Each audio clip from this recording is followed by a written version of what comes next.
All right, I'm back again. This is TJ with Catapult Trader. In this example, I'm going to talk about something that happened during today's 2 p.m. session.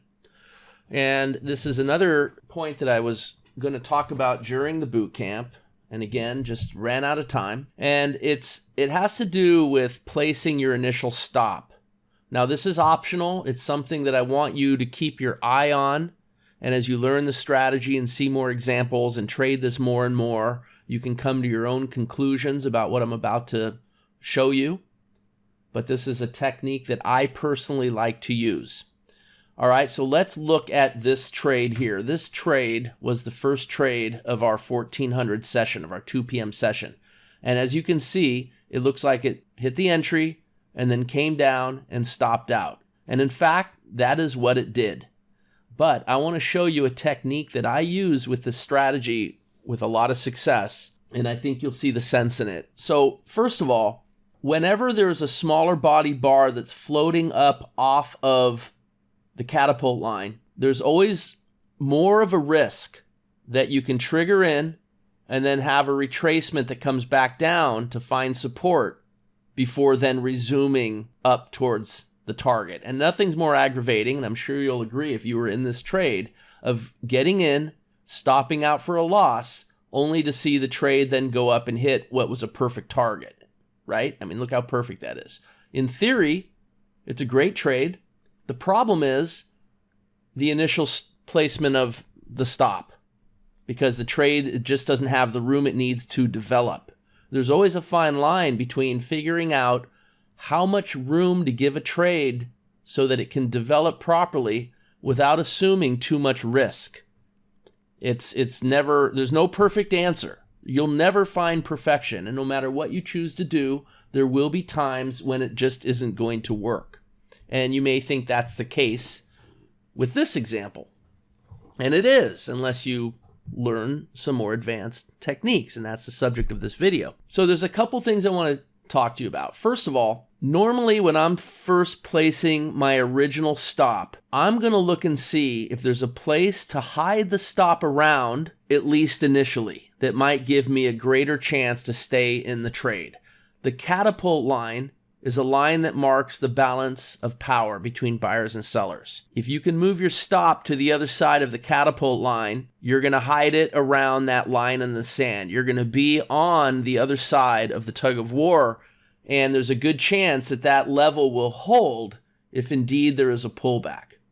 Okay, so remember, markets typically go action, reaction, subsequent action. So if you look at this as an action move, maybe even to there, but at the time of the entry to here, the setup bar is kind of near the end of what might be an action move. So you have to anticipate the risk of a reaction that's typically 1 to 2/3 of the action move before then the subsequent action move. So this is just price action behavior that you see over and over again. Now that doesn't mean it's going to happen. It might not happen. But what I like to do is drop a horizontal line right across the catapult line at the place of the setup bar. And you don't even have to drop the horizontal line. You can just look at the calculator and see what the line is. It's over here. It's off the recording. Let me move it over. See, you can get that slow line, 2766.25, and you could put your stop 1 or 2 ticks on the other side of it. See, this says 2766.25. That's why I just think it's easy just to drop the horizontal line on there. And then you can go ahead and put your stop right below it, 1 or 2 ticks. Now, that is going to put on a little bit more risk on the trade initially. It definitely skews your original risk-reward ratio. But I don't care about that. What I care about is giving the trade every chance it has to develop so that it has a higher likelihood of succeeding. Now, if it comes down and stops out down here, then instead of risking the 1 or 2 ticks, by the way, I like 2 ticks. Let's look at this for a second. One tick as your stop offset is the default. I personally like to use 2. I find that I like to give the trade a little bit more room. This is optional, but that's typically how I have mine set up, okay? but that's still not enough to save this trade.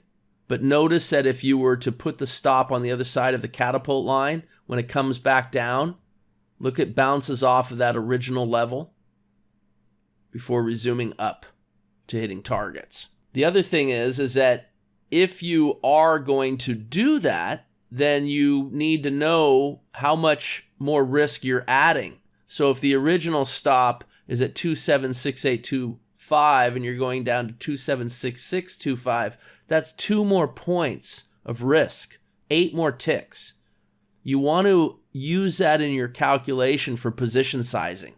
Maybe you have to trade one less position to accommodate the extra risk. Or maybe you just accommodate extra risk and it's okay in this case to have 2.5% instead of 2%. There's really no straight right answer.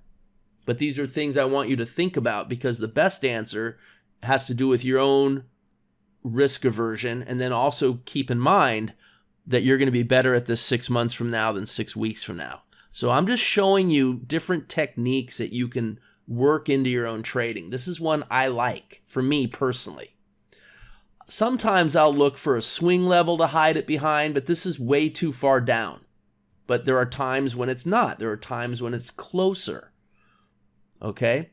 The idea is that you want to try to put the stop in a place where it's less likely to get hit, even if it means taking on a little extra risk, and it still could come down and hit the stop and then go up and hit targets, and that will happen once in a while. But you're trying to reduce that. You're trying to be able to stay in the trade. All right, so that's one technique. Now, how would this technique work in other examples? Well, let's just look at this one. Okay, forget about the time zone and whether it's a time we're going to be trading, but look at what happened, how, first of all, I moved the stop to 2 ticks instead of 1. Let's put it back to 1 tick. Okay, notice how it came up and stopped out. But also notice that if I would have hid the stop on the other side, put the horizontal line right at the catapult line where the setup bar is, hide the stop right on the other side of it, that's going to keep you in the trade for a really strong move. Also, just adding that extra tick the way I've been doing with my own trading, you can see how that, in this case, would have also stayed in the trade. Now, I'm not saying that you keep the stop here once you've established, or over here, an adjusted stop, okay? Once the price has started to move up and it gets a certain distance up, and for me, I'm just kind of looking at, okay, maybe I've gone halfway, maybe I've gone a little more than halfway. At this point, I've earned the right to move the stop back. And will I go to here? Maybe I'll just go to below the spike of the bar that pulled down. In other words, I'm going to reduce the risk a little bit. I mean, by the time I get to target 1, this is coming up to break even anyway. The whole idea is I want to stay in the trade. I don't want to stop out because I'm afraid of a losing trade. I want to give the trade the room it needs to develop. This is just a trader decision. Now, there's some other pieces of information if you've been kind of wondering about this histogram and how interesting it is and how well it might work. Well, you could see that it did poke down to minus 200, which implies that a trade in the opposite direction has better odds than it might have had it not got to below minus 200. So that's yet another reason to perhaps want to give this trade a little more room. These are all techniques that you will learn the more you use the strategy, the more you see these examples over and over and over again.